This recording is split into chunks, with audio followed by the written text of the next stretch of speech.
Dans le même contexte des béatitudes du dimanche dernier, Jésus nous propose aujourd'hui d'autres voies pour atteindre le bonheur parfait dont jouissent déjà sur terre toutes celles et ceux qui le suivent en toute sincérité entre ombres et lumières de leur foi, ses disciples, fils et filles de Dieu. Et donc ce dimanche, Jésus nous donne les 7 voies à suivre pour atteindre le bonheur parfait, pour entrer dans la béatitude du cœur de Dieu et pour entrer dans les béatitudes, les vivre concrètement. C'est dans le prolongement des enseignements du dimanche dernier. Alors, du bonheur fugitif de ce bas monde à la béatitude concrète en Dieu, il faut être miséricordieux comme le Père. C'est l'objectif final. Jésus lui-même nous donne des moyens concrets pour y arriver. Aimez vos ennemis, faites du bien à ceux qui vous haïssent, souhaitez du bien à ceux qui vous maudissent, priez pour ceux qui vous calomnient. Voilà le message essentiel de ce dimanche, qui est un message complexe, mais que nous essayerons de décortiquer pour en goûter les fruits exquis et pour en tirer les leçons pour notre vie, pour notre bonheur. Il ne s'agit pas ici d'un amour sentimental, aimez vos ennemis. Il ne s'agit pas d'un amour sentimental ou simplement affectif, mais d'un amour opérationnel et concret, effectif et affectif qui va au-delà du cadre passionnel ou du plan émotionnel. C'est un amour vrai, un amour concret, un amour qui n'est pas automatique parce que aimer ses frères et sœurs, aimer ses propres enfants, aimer son mari ou sa femme peut être un amour simple, un amour facile à vivre, un amour automatique parce qu'il se vit dans un cadre familial bien défini. Mais aimer les ennemis, c'est un amour qui va au-delà des limites, un amour qui va au-delà de ce qui est naturel. C'est-à-dire qu'il est difficile, mais pas impossible, d'aimer objectivement nos ennemis. Puisqu'aimer ceux qui nous aiment, tout le monde sait le faire. Aimer ceux qui nous aiment, c'est facile. Tout le monde sait le faire. C'est dans le cadre de réciprocité. Même les non-croyants et les athées le font. Ils aiment leurs complices, ils aiment leurs semblables, ils aiment leurs frères et sœurs, les non-croyants et les athées. La philanthropie, par exemple, le patriotisme, le narcissisme sont aussi des formes d'amour, mais peut-être sont Dieu. Des formes d'amour déviantes, des formes d'amour toxiques, des formes d'amour malencontreuses, ou bien des formes d'amour qui nous gardent dans une certaine posture et nous imposent un certain rythme de vie. Mais Jésus nous indique des actions concrètes à mettre en œuvre et des comportements objectifs à assumer. Aimer nos ennemis. Aimer ennemi devient un oxymore chrétien qui manifeste une folie d'amour pour celui qui n'est pas objectivement aimable. Et le non aimable objectivement par excellence, c'est l'ennemi. L'ennemi, comment l'aimer? On ne peut pas l'aimer. Automatiquement, qui te donne une gifle, tu veux lui donner un coup de poing parce que c'est un ennemi. Il n'est pas objectivement aimable. Mais c'est là que Jésus nous demande d'arriver. C'est là que Jésus nous demande de faire un pas décisif. Le non aimable par excellence, l'ennemi pour lequel il faut corriger le mal subi en faisant du bien. Confondre les malédictions reçues par la bénédiction prononcée à son endroit et par la prière comme une arme redoutable contre l'adversaire inconnu ou connu, intérieur ou extérieur. Le plus grand ennemi à pardonner en fait, ce sont les velléités du mal qui sont en nous, qui nous poussent à faire du mal. Et le plus grand ennemi à domestiquer, ce sont les tendances, les inclinations vers le mal qui sommeillent en chacun et chacune de nous.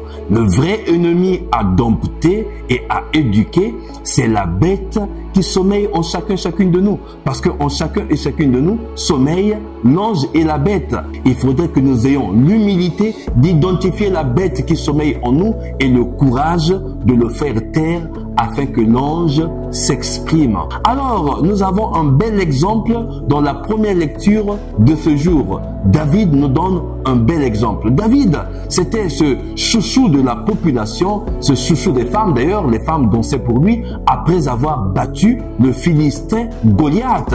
David devenait fameux, David devenait populaire. Alors, cette popularité va lui valoir les inimitiés avec Saül.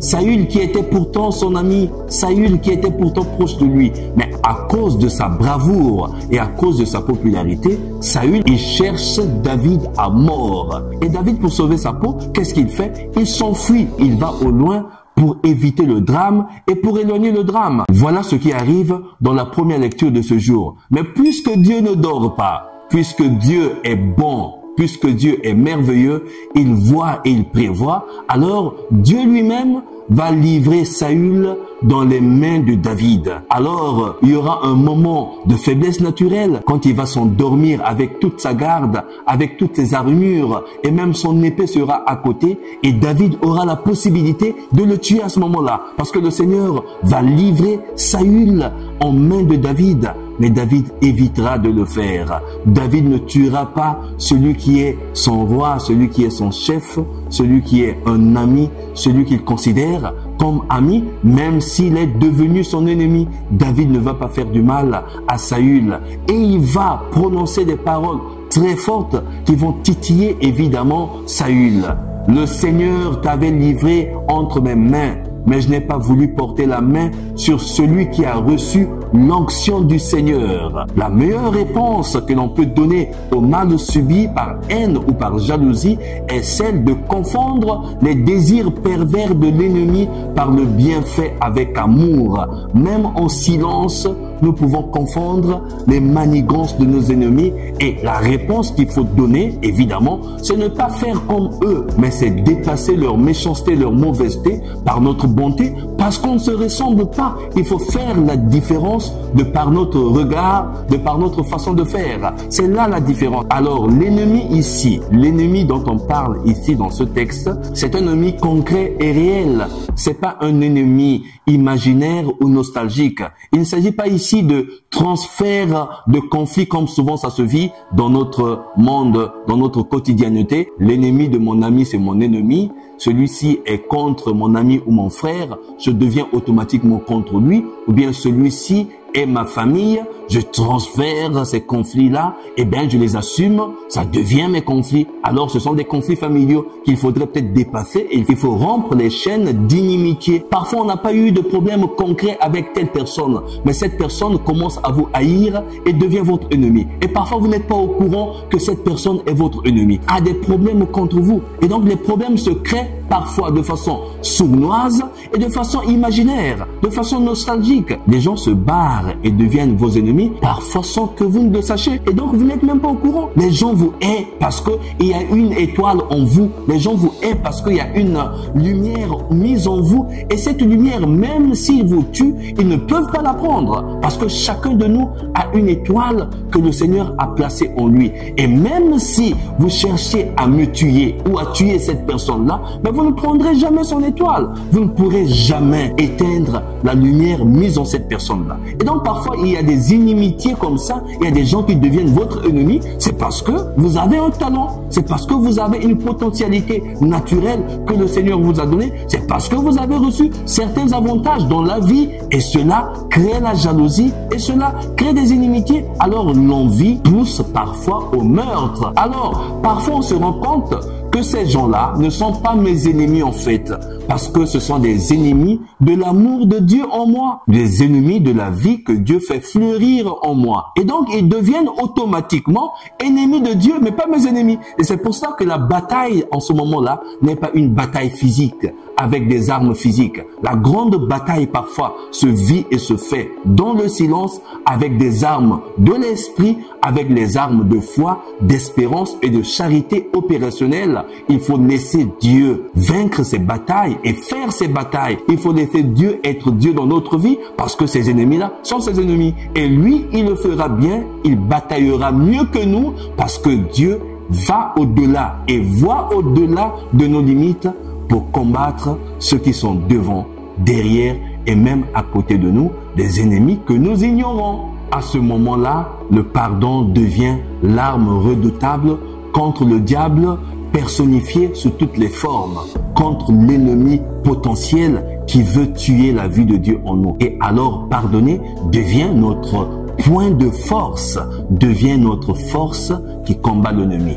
Aimer, c'est pardonner, chers frères et sœurs. Et Pardonner, c'est donner par-dessus tout, au-delà de l'ordinaire, au-delà de nos forces.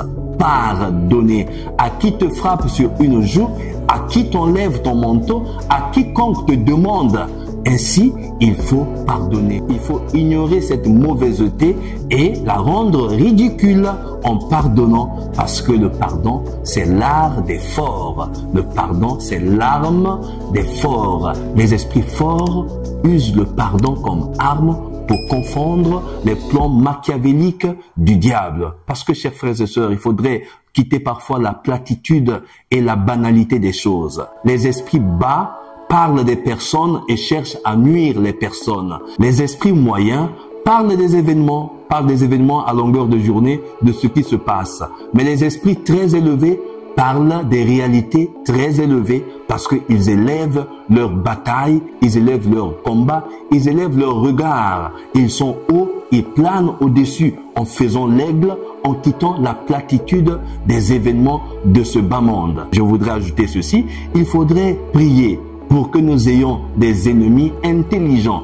Quand vous avez des ennemis bêtes, ils vous mènent sur des batailles de bas niveau, sur des batailles bêtes. Mais quand vous avez des ennemis intelligents, ils vous aident à être endurants dans la foi, l'espérance et la charité. Ils vous aident à élever le niveau et à renforcer vos capacités de résistance. Ainsi, ce que vous voulez que les autres fassent pour vous, dit Jésus, faites-le aussi pour eux. C'est la règle d'or que l'on trouve certes dans toutes les religions du monde, mais de façon réaliste dans le christianisme parmi les chrétiens. C'est une recommandation d'or. Ce que vous voulez que les autres fassent à vous, faites-le aussi pour eux. Vous voulez du bien pour vous, faites du bien aux autres. Vous voulez bien manger, vous voulez bien vous vêtir, vous voulez bien vous parfumer, faites la même chose pour les autres. Vous voulez le bonheur, mais donnez le bonheur aux autres. C'est en leur donnant le bonheur que vous tirez le vôtre. Et c'est cela que nous devrions vivre en église ou en société. Et cette règle d'or, nous la connaissons, mais parfois nous la bafouons et nous l'ignorons en faisant semblant. Pourtant, c'est ça le principe de vie. Pour être heureux, faites des heureux autour de vous. Cela vaut pour les hommes d'église, pour les hommes d'État. Tu veux être en paix et heureux dans tes responsabilités, rends heureux ton peuple dans le minimum vital. Ce n'est que ça qu'on te demande. En faisant cela, tu vivras de paix et tu vivras en paix. Autrement, nous ne sommes considérés que comme des êtres vivants à l'image d'Adam, comme nous dit la seconde lecture de ce jour, des êtres vivants à l'image d'Adam, des êtres corruptibles, des êtres périssables comme tout le monde, mais pas comme des êtres spirituels à l'image du Christ, nous dit Saint Paul dans la deuxième lecture en comparant Adam et le Christ.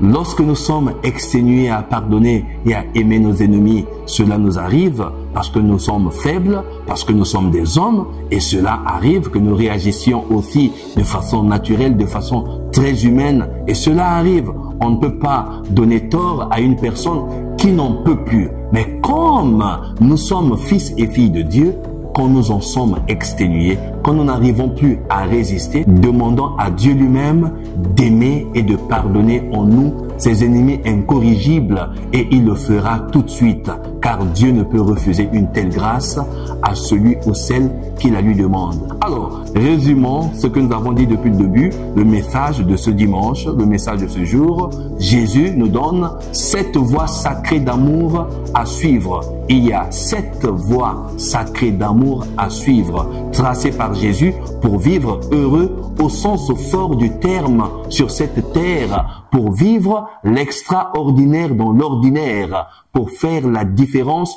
au cœur de ce monde si cruel, pour faire la différence avec la masse, pour faire la différence avec tout le monde. Nous pouvons faire la différence en suivant ces 7 voies sacrées d'amour. La première voie, c'est aimer vos ennemis. La deuxième voie, faites du bien et prêtez sans rien espérer en retour. La troisième voie, soyez miséricordieux comme le Père. La quatrième voie, ne jugez pas et vous ne serez pas jugés. La cinquième voie, ne condamnez pas et vous ne serez pas condamnés. La sixième voie, pardonnez et vous serez pardonnés. La septième et dernière voie que le Christ nous propose à suivre, donnez et l'on vous donnera. Voilà le secret du bonheur. Voilà le secret de la vie. Si vous vivez ces 7 voies avec sérieuxité et avec implication, abnégation et détermination, vous en goûterez les fruits exquis. Priez pour moi comme je prie pour vous, chers frères et sœurs. Que Dieu vous bénisse.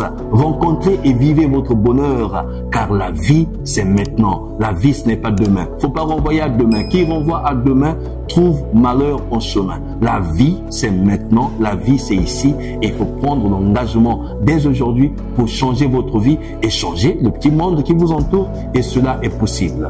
Priez pour moi comme je prie pour vous. Que Dieu vous bénisse. Abbé Stephen Yannin Kodia, serviteur inutile.